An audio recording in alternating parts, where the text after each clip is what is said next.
We are live. I'm going to talk about how I went from 30 grand a month 7 months ago, or actually more appropriately, June of last year, right? June of 2022, $9,500. So $9,500 for June of last year to $215,000 plus in June of this year, a 22x in 12 months, 22x in 12 months, and barely getting started. So that's what we're going to talk about in this video. My objective with this is to articulate the journey from, where I've been making videos on here for quite a while. You can look at other videos I've talked about to get to $1 billion a year in revenue. I think it'd be a fun thing that I've wanted to do for a while. So I'm going to go through and actually do that. Now, to recap, since the last video I've made on this topic of getting to $1 billion in revenue, had a bunch of different changes take place. First, the domains were both stolen for both of the different companies. Payment processing was shut down for both of my companies. And they don't want the truth to get out around what is actually happening in the medical field right now. Clearly, because they keep shutting down things that actually are helpful to people. So even with the domains getting stolen, the payment processing getting shut down, it has still been 7 months of consecutive record setting, right? So it's, $29,000 December of 2022, which is like a 10x from the December before that, right? Where it was like $3 grand.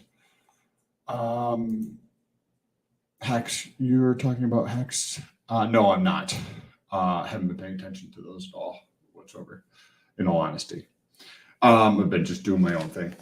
And so when I look at the last 7 months and I try to understand why I've been able to, 10x multiple years in a row, you got to make progress every single day, right? Just move forward, just perpetually making some amount of growth every day. And it's been a fun journey of like every single day every single month I've had consecutive progress. Like it was 29,000, 40,000 for January, 50,000 for February-ish, 54,000 for March. It was like 90,000, then 150,000, then 200,000, then 215,000. And the 215 is with the actual closing of the payment accounts, the merchant accounts, as well as the domains getting stolen. Yo, damn, why you stop talking about Hex? I just don't have any interest in talking about them at the moment. I don't see any point in talking about them. I just have other stuff going on that's far more valuable to me than talking about those. But hope they're doing well for you in them. Now, taking this from $30,000 to $215,000 a month, and just in the last 2 months, I've bought another company. I have implemented a full-time customer service and fired that person, or part-time customer service person and fired that person. I also had somebody for web development and hired that person. I'm not going to be working with them again. Hired a full-time person for customer service that starts tomorrow, which is Monday. I've hired a person for recruitment of salespeople. Effectively, it's basically an affiliate manager, and the recruiting for the affiliate manager for the second company, and set new goals for this coming quarter with the affiliate manager for the company that I've had that I did not just acquire, right? So setting up for this coming quarter, now that I've been able to handle the payment processing issues, the website issues. Yes, there's still always things that need to be handled, things that can be improved, things that allow things to expand faster and grow more quickly. I think that the customer service person is starting on Monday. The person that I just hired for recruitment for the second company is 7 days in, 8 days in. They just started too. So giving time to expand into these arenas and like consistency of them showing up and moving forward and helping them grow.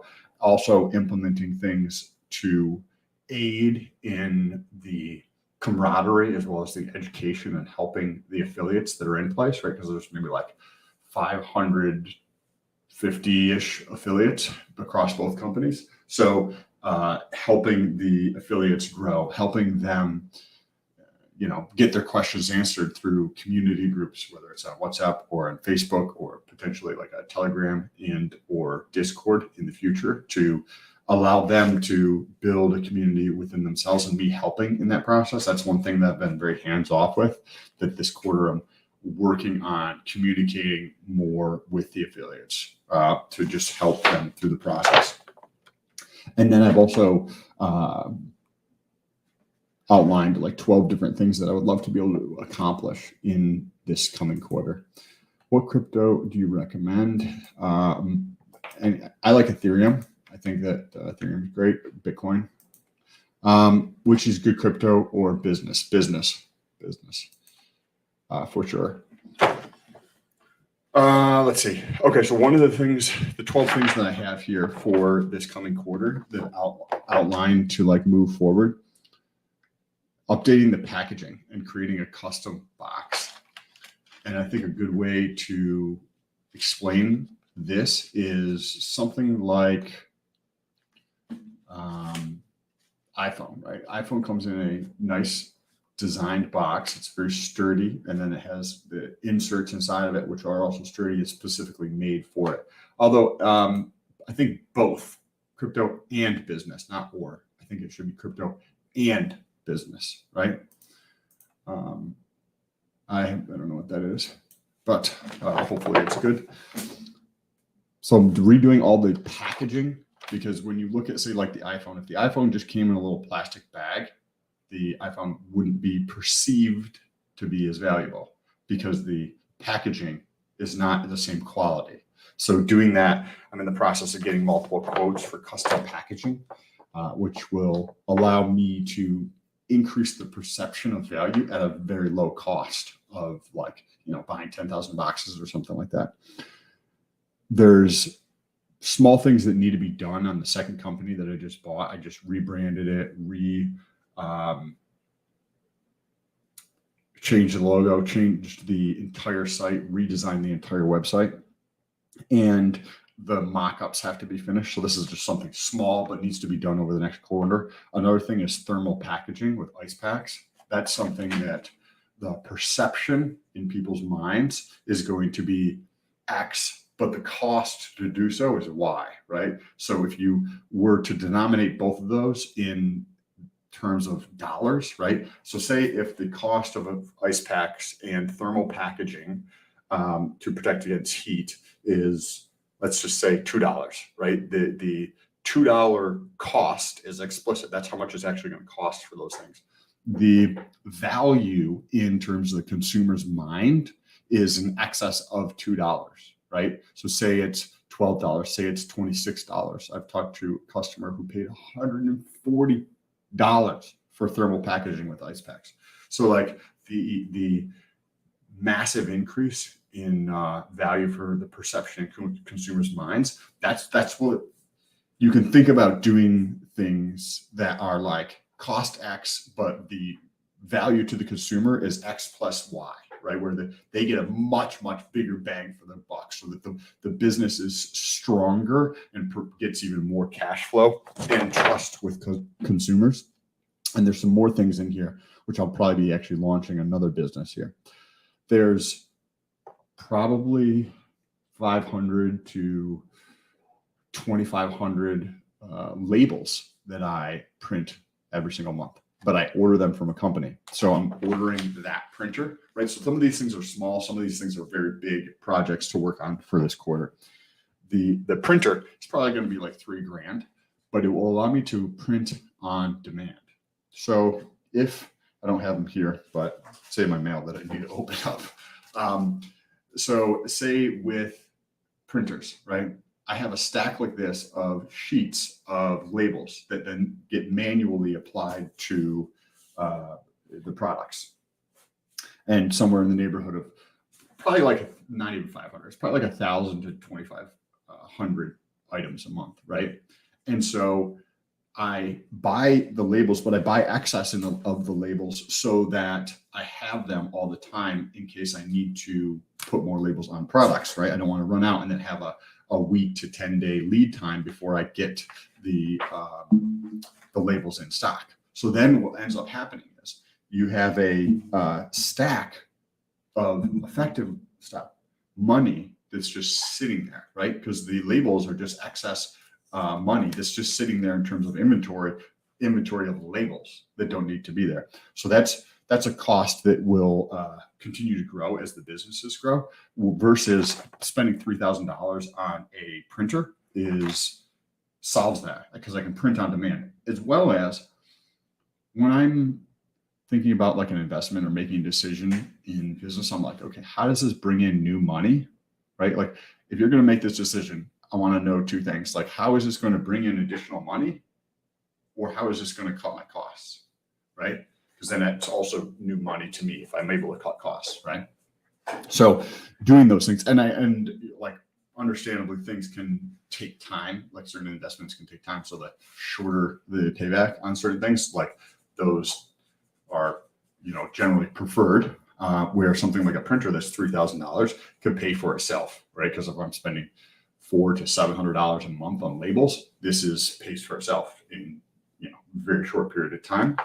And it allows me to also incorporate batch testing and expiration dates on all the products, which they don't currently have. And in the mind of the consumer, right, certain consumers value those things.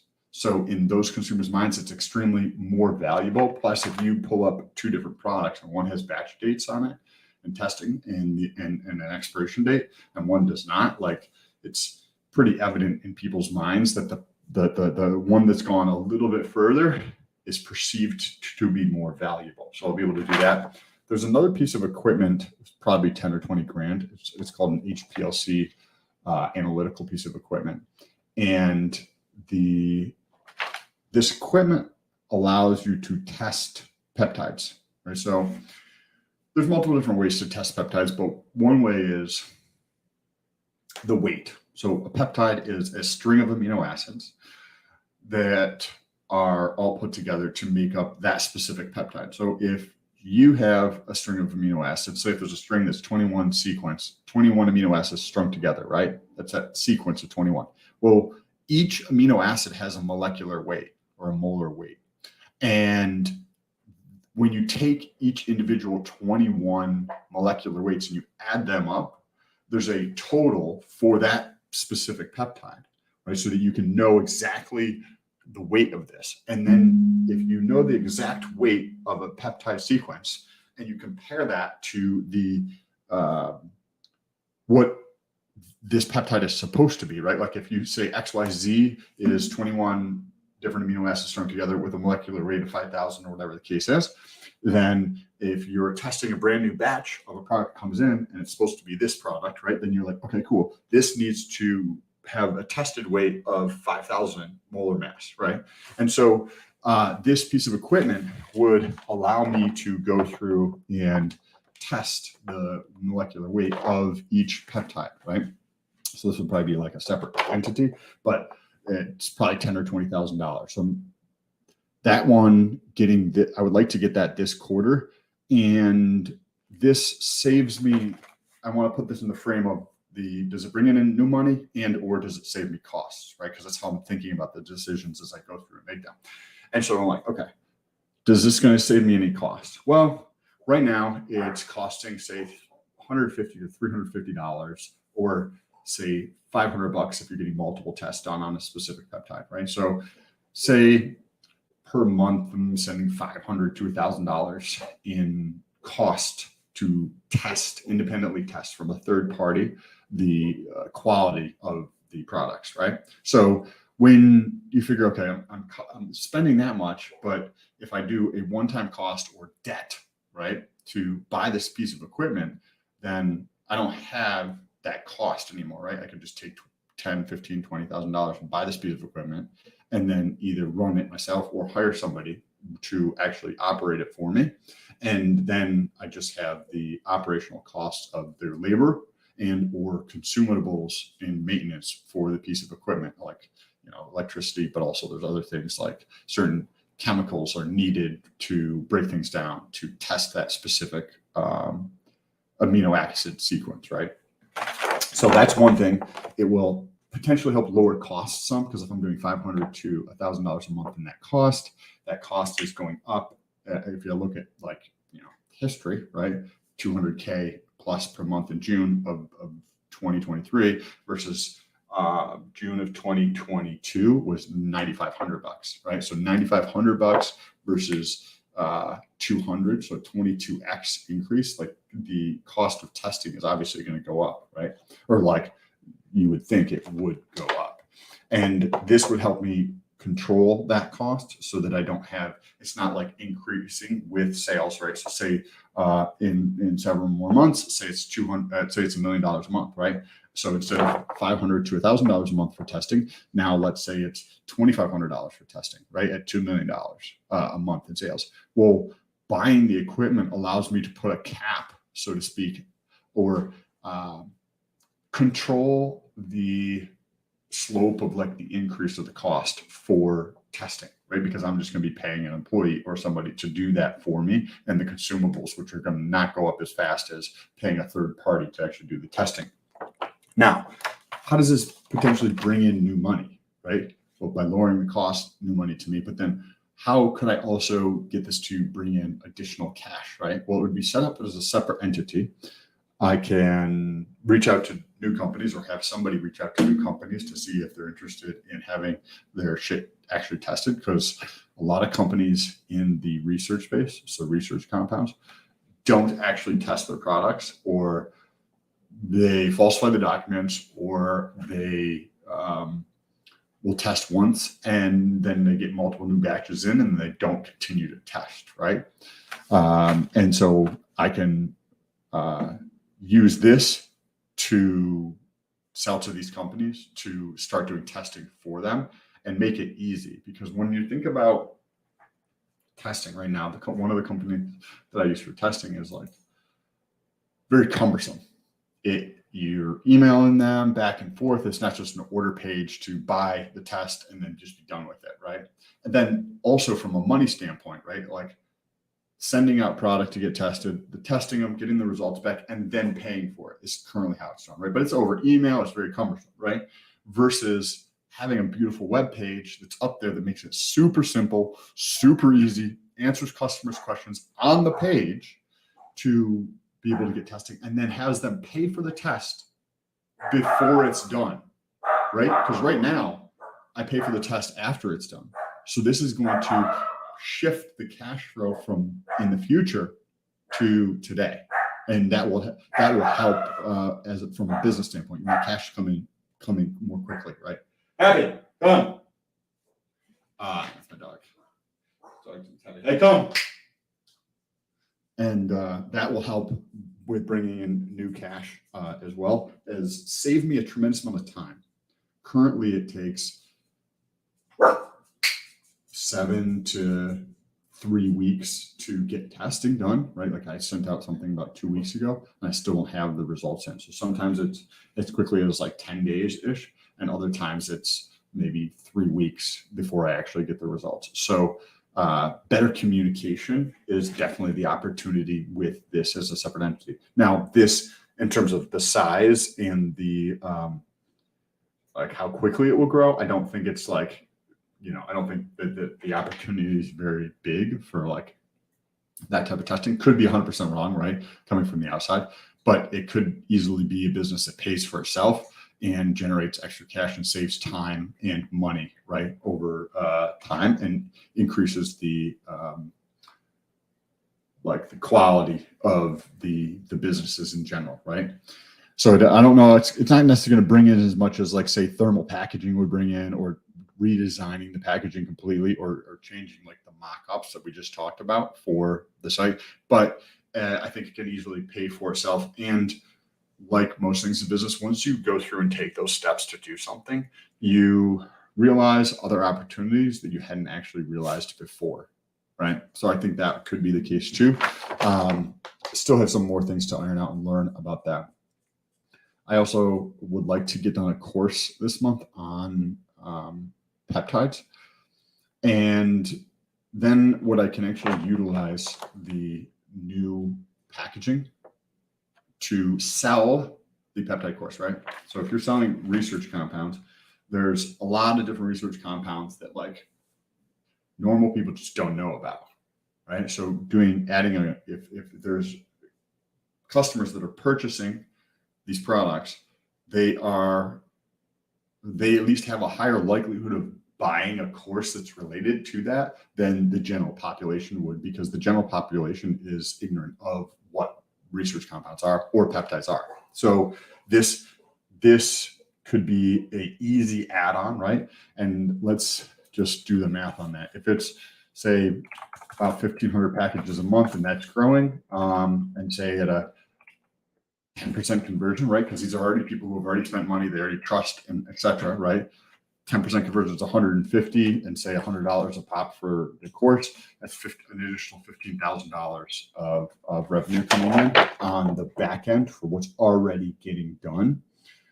Also can be put inside of the packaging is a different affiliate for different companies that the next thing that they would need would be, right, in their sequence of buying, or very related to that, or something that they would convert on. So in order to start testing this, I'm going to partner with a peptide course creator already, and as an affiliate for them, and just see how well it converts to, because if it's converting very well, say it's converting at 26% or something, right? So 1,500 times 26% is 390 times $100. That's 40 grand worth of revenue, additional revenue there, right? So I can test it with their shit to know how it will be, if it's worthwhile for me to go through and actually create it for myself.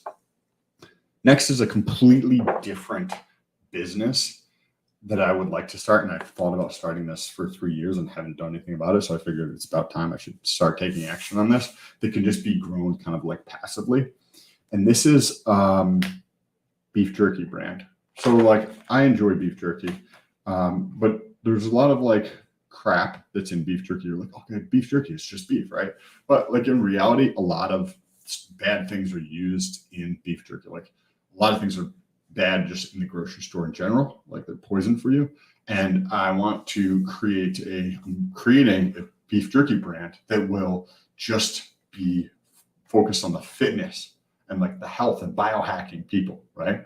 Because those people actually care about what's in the products. Where like the general population is just like so ignorant of what they're consuming and shoveling into their mouth that they don't care about their health, right? They're just fat blobs, or like don't take care of their health in any way, shape, or form. So this brand would specifically be focusing on people who actually care about what they're consuming, right? That's the target market for that.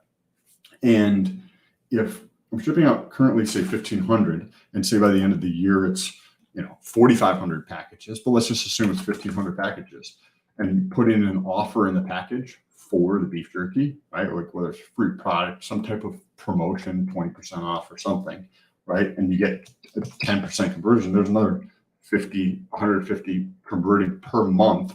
And if it's an average order size of $25, that adds up over time to build another company that I would want to build anyway, because I think it needs to be in the marketplace. And when you look at, say, the grocery store, the quantity of variety of beef jerky has been expanding over time. Like this is probably a 3-year-old idea. that I've thought about, and I knew that this was going to continue to expand. And nobody specifically is targeting this group of very health conscious, right? There's like grass-fed beef, right? But then they still use soy and other types of garbage in it that is not like, you don't want to be consuming that stuff, right? Like if you're like, I'm gonna get grass-fed, right? And then you have seed oils that are used with it, you're like, what the fuck are you doing? Like, you're like, on the one hand, I'm going to exercise, and then as soon as I'm done exercising, I'm going to go eat McDonald's, right? It's just like a foolish thing to do. So I think that this is ripe for some disruption, and it can be a lot of fun. And if it doesn't work out, then I just got a lot of free beef jerky for myself in the process of testing it out. Number 10, and there's 5 more here, is create like something like the World Peptide Association, something that can help shape the education and direction of the industry, because this is something that like big pharma doesn't want, right? Because a lot of these peptides are naturally already in your body. Side effect profile is extremely low. The effectiveness is extremely high, right? So you're like, wait a second. The price is really low when you compare it to drugs. Price is really low relative to drugs. The side effect profile relative to drugs is like 10x less. And the effectiveness is the same, if not better than drugs. You're like, if there's like a Nash equilibrium, it's like that, right? You like, okay, that's the better option, period. You just already understand it's the better option. And so creating a World Peptide Association and maybe building out a designation for a course, right? Like a test, not a course, but a test. Like you can go take a test and be, a chartered WPA, right? So I have a CFA. So you may have heard of CPA if you're in the United States, as a certified public accountant, and it's all around accounting rules, right? Well, there's a CFA, which is like similar to a CPA, but a lot more challenging, a lot more difficult. It takes a lot longer to get than a CPA. So I have that, and you go through and you have people pay to take these tests because the designation is valuable in their minds, right?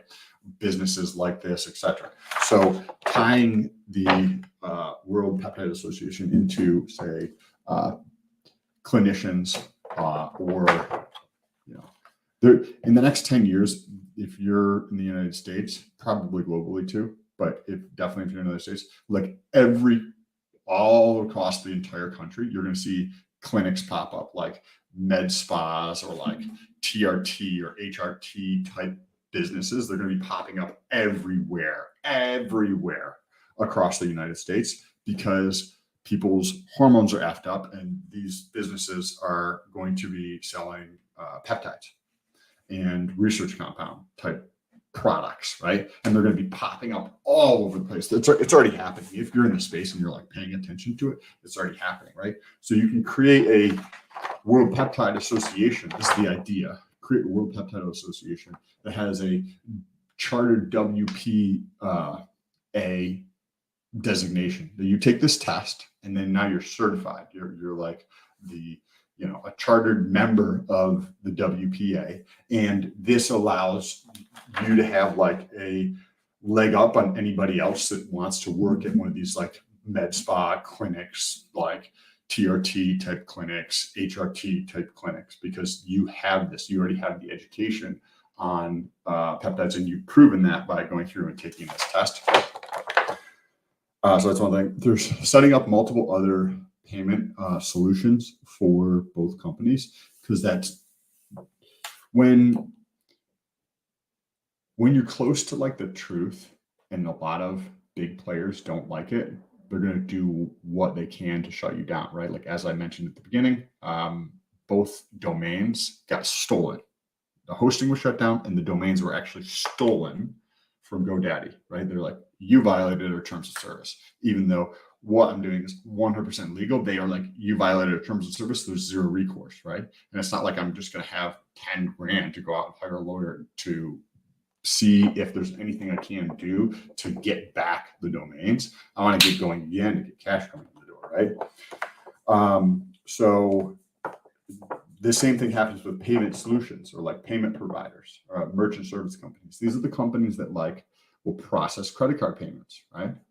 And so they shut down many different accounts I've had, right? Like it's a perpetual journey of just getting accounts shut down, right? Because when you're close to the truth, right? Like you're just like, okay, this thing is better than all these other things in many ways, and the general population is now starting to, like, the fringe of the general population is now starting to learn a lot more about what this is. Like, you're going to have a lot more big companies that are going to try to shut you down because they want to access that money. They want a big, like, organization to come in there and just start ripping consumers off, right? Because that's what's out there. And so setting up multiple additional payment solutions for consumers to pay is something that I'm going to get done. There's two specifically that I'm working on. And then number 12 is another one that's relatively small, but it will be helpful in the consumer's mind.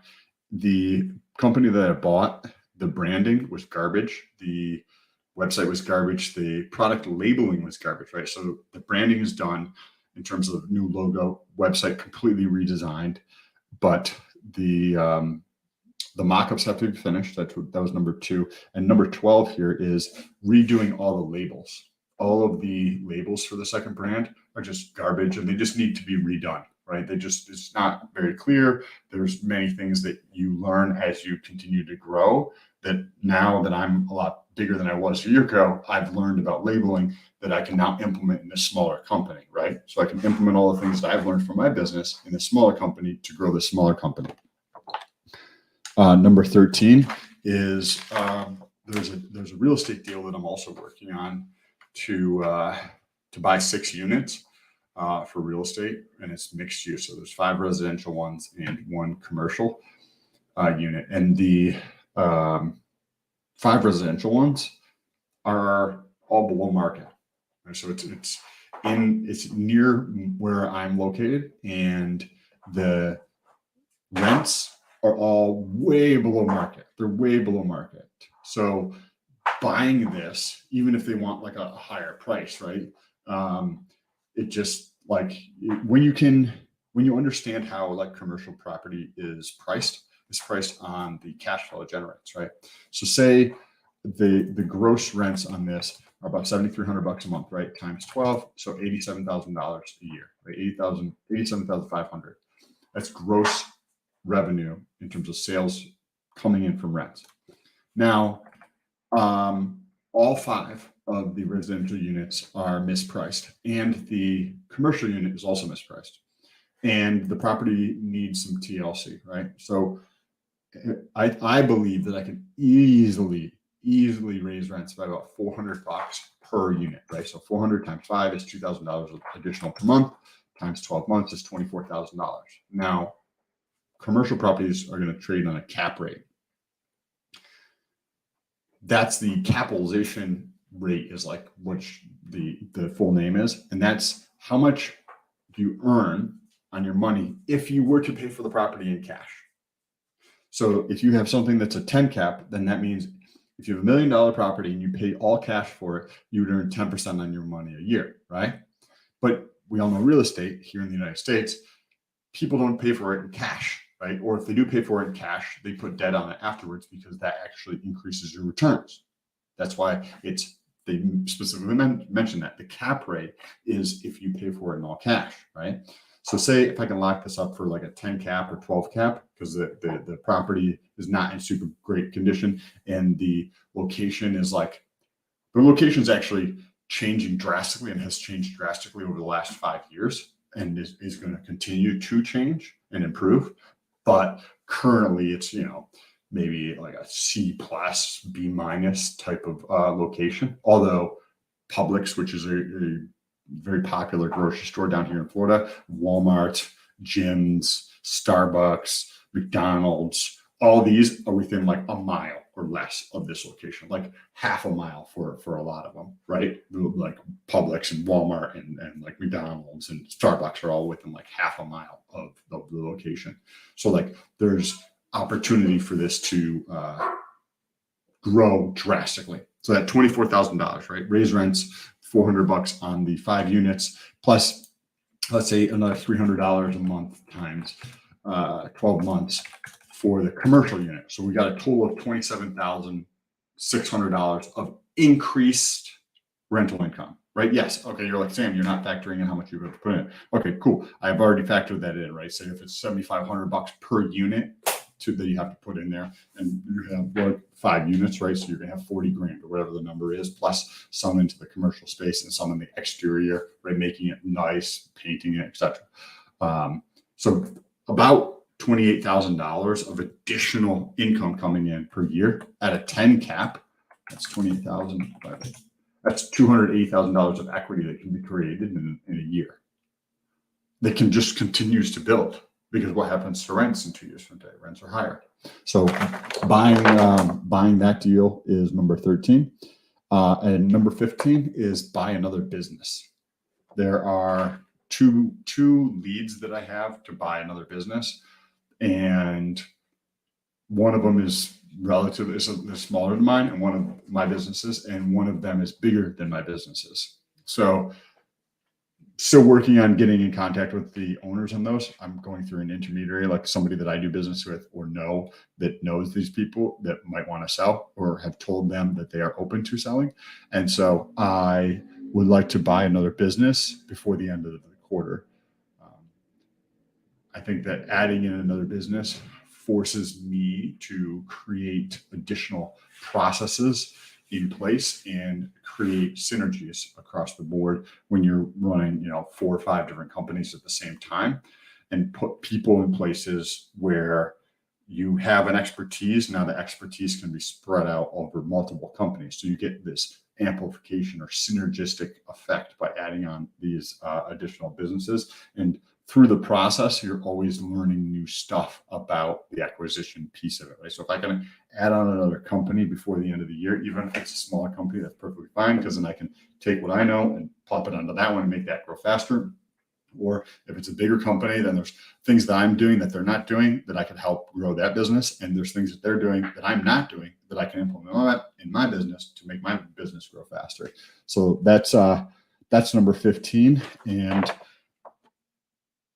doing one of these a quarter, I think and then just, continuing to do update videos and document my journey, I think would be a fun process. If you guys have thoughts or anything like that, leave them in the comments. Hit me up on Instagram, links down below, or on other social media.